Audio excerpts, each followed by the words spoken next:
It started with a letter, handwritten and full of regret. Larry Hoover, once one of the most feared names in the history of Chicago street gangs, reached out to the federal judge who had locked him away for life. He didn't ask for forgiveness in the usual way. He didn't deny what he had done. He simply said he had changed, that he was no longer the same man who once ran the Gangster Disciples, a group that authorities say was behind years of violence, drugs, and crime on the streets of Chicago. Now, at 74 years old, after more than 5 decades behind bars, Larry Hoover is asking for a second chance at life. And this time, someone powerful may have actually listened. The buzz started spreading when social media posts began popping up, hinting at something big. A photo showed Larry Hoover Jr., Hoover's son, holding up a document. On that document was the unmistakable signature of former President Donald Trump. That image shared on Instagram seemed to suggest that Hoover had been granted a commutation, meaning his sentence might be cut short. But at first, no official confirmation followed. Still, it didn't take long before major news outlets, including ABC Chicago and the Associated Press, began reporting the same thing, that President Trump had indeed commuted the life sentence of Larry Hoover. People who had been following this case for years were stunned. Hoover wasn't just serving time for a single crime, he was doing 6 life sentences. That's not a typo, 6. One was for a murder he committed in 1973 when he ordered the killing of a 19-year-old drug dealer. But that was only the beginning. After already being behind bars, Hoover kept running the Gangster Disciples from his prison cell. Authorities eventually spent 17 years investigating him before charging him again in 1997. The new charges included conspiracy, extortion, money laundering, and managing a full-scale criminal empire from prison. He got hit with more life sentences and was moved to ADX Florence in Colorado, one of the toughest and most secure prisons in the country. Hoover has now served 52 years of those sentences. For most of those years, he's been cut off from the world. Locked in a supermax facility, his contact with the outside has been minimal. He's said to spend 23 hours a day in a cell, with very limited time outside or interaction with other inmates. Many would say that's enough punishment for one lifetime. And apparently Hoover thinks so too.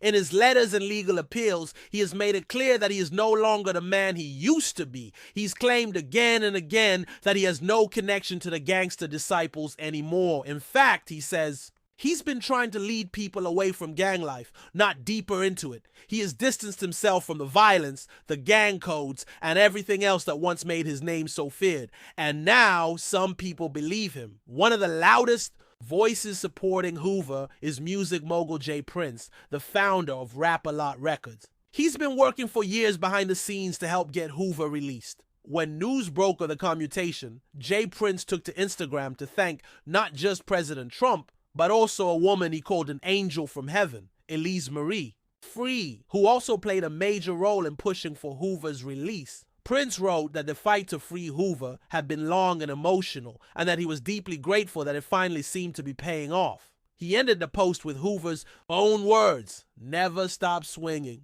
It wasn't just Hoover's supporters celebrating. The internet blew up with reactions, both shocked and supportive. Some people couldn't believe Trump had made such a move, especially since Hoover's name had become almost a symbol of the violent gang era in Chicago. Others saw it as another example of Trump doing what no other president had done, freeing people with long, complicated sentences that had kept them locked away for decades. Just like he had done with rapper Kodak Black, Lil Wayne, and other high-profile figures, Trump had made a move that instantly became national news. But not everyone is celebrating just yet. The federal sentence may have been commuted, but Hoover still has state charges waiting for him. He's still serving a 200-year sentence from Illinois, and it's not yet clear whether he'll be transferred back there or what exactly will happen next. The legal system moves slowly, especially in cases as complicated as this one. So even though the federal part of his sentence has been cut short, Hoover isn't necessarily walking out of prison tomorrow. There's also the question of whether he truly is a changed man.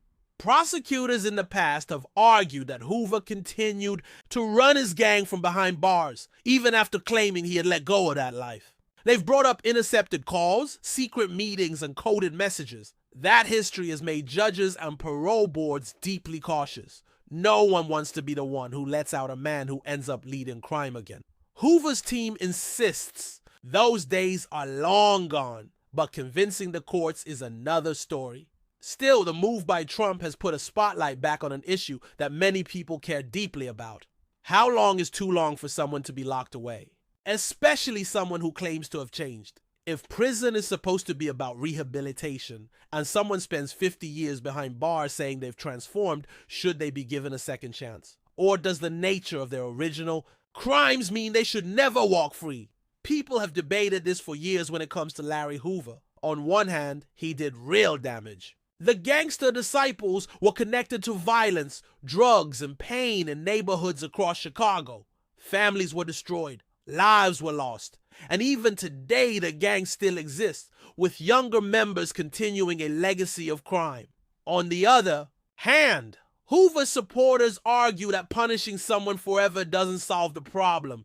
It just buries it. They say Hoover could now become a voice for peace, a symbol of redemption, someone who warns others not to follow the path he once did. For now, Larry Hoover remains behind bars. The excitement about the commutation is real, but the final steps haven't all been taken yet. The White House has confirmed the move to some news sources, but official government databases still don't show it as completed. Legal paperwork can take time, and until everything is signed and processed, Hoover will still sleep in the same prison cell he's known for decades.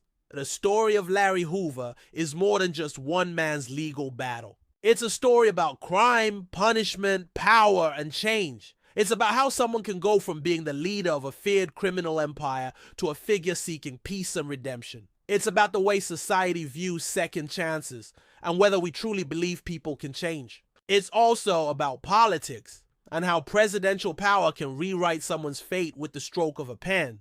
In the coming days, we'll likely see more updates about Hoover's case. State officials will weigh in. Legal experts will argue the details. Social media will keep buzzing. But no matter what happens next, this moment marks a huge twist in one of the most dramatic and controversial criminal stories in modern American history. Larry Hoover has been behind bars for longer than many of us have been alive. Whether he will ever walk free again is still unknown. But for the first time in a very long time, freedom doesn't seem impossible.